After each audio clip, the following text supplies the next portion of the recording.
Welcome to Tough Conversations with David Wood, where play meets depth. We help teams and high-performing leaders like you to master your tough conversations so you succeed in your career and in your life. When we avoid tough conversations, we stay small. Teams stay disengaged, conflicted, and ultimately end up quitting. When we lean in and master our tough conversations, they become the defining moments that literally shape our careers, our relationships, and our lives. So let's dive in and master your next tough conversation so you can be the leader that you would follow. Let's play. Yeah, two people with hidden agendas sounds like a mess. But It not only sounds, it is. yeah, but you don't have to have two people with clear agendas. It only takes one to tango. Welcome, guys. This is an exciting episode for me because this is a real life case study from our free weekly Zoom call. So this is not just theory. This is a listener who has come onto the call and we go through a real life conversation that he wants help in having. Now you can register for these free calls at playforreal.life/Zoom register. Now, in this one, we spent 5 minutes getting clear on John's key issues. Who's the issue with? What's his hope? What's a fear or concern that he has? What is the issue? What's a request that he might have? And what happens if he steps into the other person's shoes? So we do all that. In this episode, we're going to jump ahead of that and go straight to the actual role play where we help him role play his conversation. Now, I'll give you a summary so you know what it's about. John feels his mother has a hidden agenda when they talk. For example, she wants him to come home for Christmas, but she's not saying that. She's just kind of manipulating, trying to get him to do it, and he gets angry. So he feels like he doesn't want to come home for Christmas, and that's a real issue for him. Let's jump straight to the role play and get stuck into it. All right. So I'm hearing that you don't feel close to your mother, and so you don't feel like going home for Christmas. So it's having an impact on your relationship. And I'm hearing that it feels like just too much history sometimes, and like maybe things can't even change. It's just too much. It's too overwhelming. And that there are some ways she communicates with you that don't feel good, and you're interested in seeing if you could change those. Is there anything you want to correct in there? Yeah, no, that sounds right. So I'm kind of okay, but then at the same time, I see the relationship not improving because I'm not able to Oh, communicate. yeah, there's a cost. Yeah. All right. This is plenty of prep. What I'd like to do now is do a role play with you where you are your mother, I'll be you, and don't be easy on me. Whatever you honestly think she would say, and if there's something you're worried she could say, then you get to say that to me and see how someone else might handle it. Okay. Hi, Mum, it's John. Hi, John.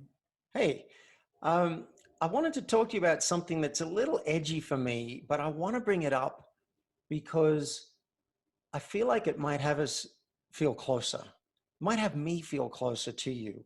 And I really want that. Like I noticed I'm not coming home for Christmas, and that's not okay with me. I want to come home to Christmas, and I want to feel closer to you.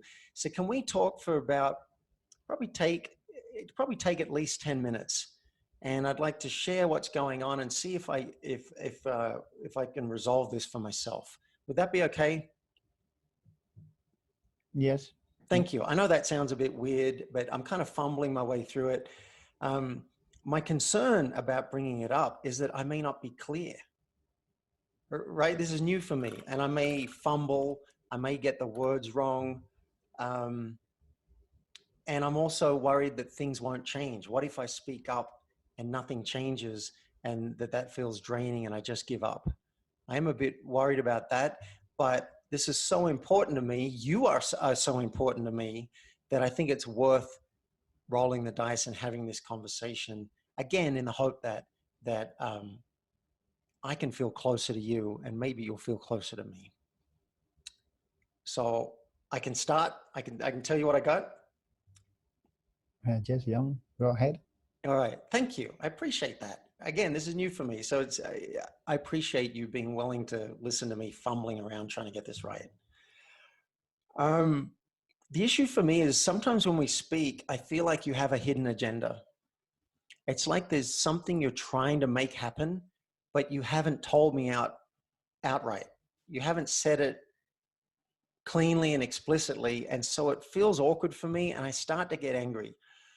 And I can give you an example because I'm realizing you may not even be aware that it's happening. You're just being my mom. And so I can give you an example. Would you like to hear an example? Yes. Okay. When we were talking about me coming home for Christmas, it felt like you were trying to get me to come home for Christmas, but you didn't just say, I want you to come home for Christmas, and I'd like to make a pitch and see if I can get you to come home for Christmas. Is that okay? Like, it kind of wasn't overt and straight. And I started feeling like you were trying to get me to do something instead of just saying it outright. And I wonder if you might be willing to practice and experiment with being more direct in saying when you want something so that I know what it is. And if I feel like it's happening, can I bring it up? Can I say, it feels like you might have a hidden agenda here. Is that right? Can we get on the same page about it? Would you be willing to experiment? That'd be my first request. Yes, that's okay. All right. Thank you. And if I feel like it's happening, because I might feel like it's happening and I could be wrong. But if I feel like it's happening, can I bring it up and say, hey, do you have an agenda here? Can we talk about that and just find out what's happening here? Is that all right? Yes, that's okay. All right. Thank you. And I apologize for not doing that earlier. You know, I've been on calls with you where I felt like that's happening and I haven't said that. And that's on me. So I commit to bringing that up again to make it easier for us. So now at this point, I want to thank you for listening to me. I really appreciate it. I was a bit nervous about having this call. And now I want to get curious and find out what you're thinking. Like, how's it look to you? Do you feel like you have had a hidden agenda, or is this a surprise for you to hear me say this? I want to hear anything you've got to say right now. Yes, Jana, I don't have a hidden agenda. Okay. I always tell you what I think. Well, you know, hearing that, I realize it's quite possible that you've always been very clear, and maybe it's not hidden at all. In fact, it's quite open and in my face. You want me to come home for Christmas. So hearing that, I'm realizing maybe I don't even need you to say it outright. I can tell what you want. Maybe I could be more clear and say, sounds like you really want me to come home for Christmas. Is that right? Yeah. So thank you. I just got an insight. You know, maybe I can be clearer in my communication. All right. Well, I got to tell you, I feel closer to you now. So I kind of thought like you had to change for me to feel closer, but I feel closer because you've been willing to listen, and I got to say all this and I actually realized something about myself. So I'm going to call this a success, and thanks for listening. And I think I am going to miss you on Christmas Day. Yeah, thank you, John. I like those chimes going off in the background. Is that to signify that this is complete? I guess so. Very good timing. Yeah, good. All right, let's stop the role play there. And I'd love to do a debrief with you, John, and find out how that was for you. And then I'm curious for some reflections from Heather, who's one of our other coaches. How was that for you? What did you learn? I learned that I probably don't have the courage to have that conversation right now. Out of the blue, I know that something that happens to me is when these things happen, these conversations with my mom, I get blocked because I don't identify the hidden agenda right there. So I get very upset and angry because it's kind of the subconscious picks up, but I'm not able to process at the moment, because otherwise I could have the conversation right there and then. So I heard that you don't have the courage right now to have the conversation. So I love your awareness on that. Yeah. You know, you'll have the conversation when you are ready. And that you realize that in the moment when it happens, you don't have the clarity to say what's happening. And you'd like her to have the clarity, but you don't have the clarity. So it's maybe you'd like her to have the clarity for both of you. Yeah, because there's something true that is in that sense. I acknowledge that my way to communicate is probably not the best either. What I want. Yeah, and I don't say this because I think you're wrong. I say this because whenever I can find a place that I can be responsible for something, when I can find that it's my fault, I'm happy because I can change it. And it gives me access to a deeper connection with my mum, for example, in this case, and say, oh, I realize I want you to know exactly what you want, but also I want me to know exactly what I want, and I don't always know that. Maybe we can work it out together.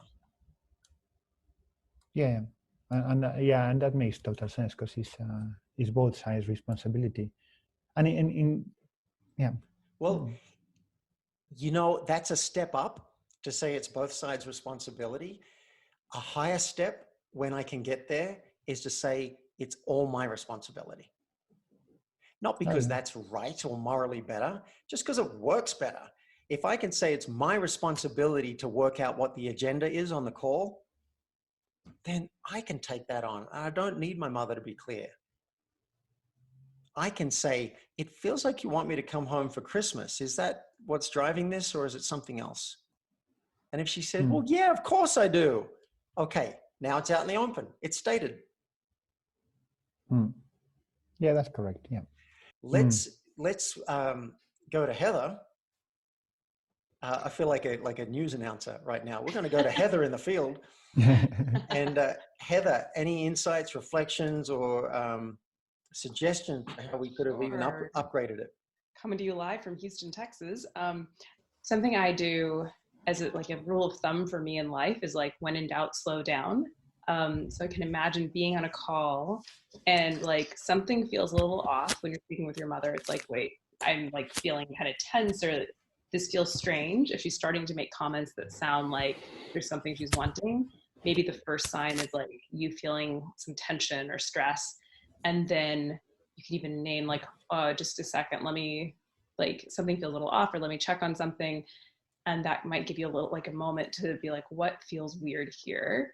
What comes to mind is when I realize, because I realize I get very uncomfortable and very distant at the time, but maybe is to say, hey, maybe we can have this conversation in half an hour. I call you back, because then at some point, at that time, I have the time to kind of settle myself and then have a conversation, knowing what to expect, and then be prepared to, just take it, I don't know, more gently, rather than having the stress out of the call and not being able to respond in the best way.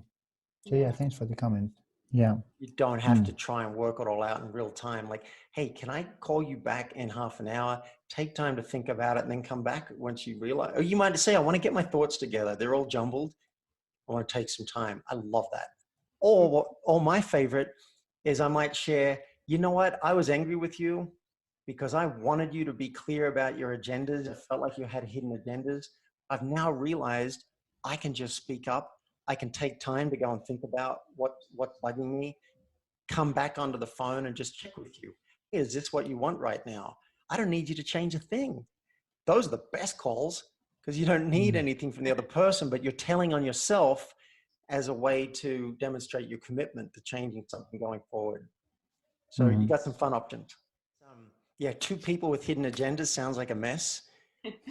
But it not only sounds, it is. Yeah, but you don't have to have two people with clear agendas. It only takes one to tango. It's interesting how you need to get enough courage to make the phone call twice rather than once, because the first time didn't work out, and you need to put up the courage again to call second time. That's so true. One of the toughest calls I ever made in my life, I had to make 4 or 5 times. Okay. Because the person wasn't picking up, and each time it was horrendous. Yeah. And then when it happened, it was way better than I imagined. It's rarely as bad as you think it's going to be. Yeah. What happens if when you ask the person for permission to have the conversation, if they say no, they don't want to have the conversation? That's a great question. I think, so let's say the person says no. That might be related to how you've asked and you haven't presented it well, because your job is to enroll them or even sell them on having the conversation. Mm. If it doesn't look Yeah. fun to them, if it just looks like you might be attacking them or criticizing them, of course they're going to say no. So in the download that you got from the website at playforreal.life, you'd see a worksheet, and one of the first questions on the worksheet is, what is your hope from the conversation?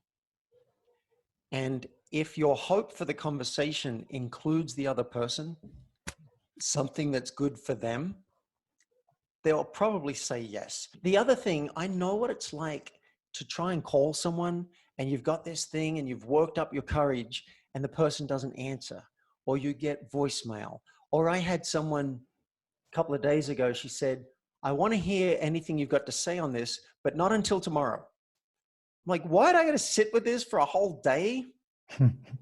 So I'm a big fan of creating videos, and you can go to loom.com, LOOM.com for free. And you can create a video of yourself and send them a link, and you can ask their permission. Can I send you my initial thoughts on video about a topic? I'm happy to talk about it, but I wanted to get the ball rolling with the video.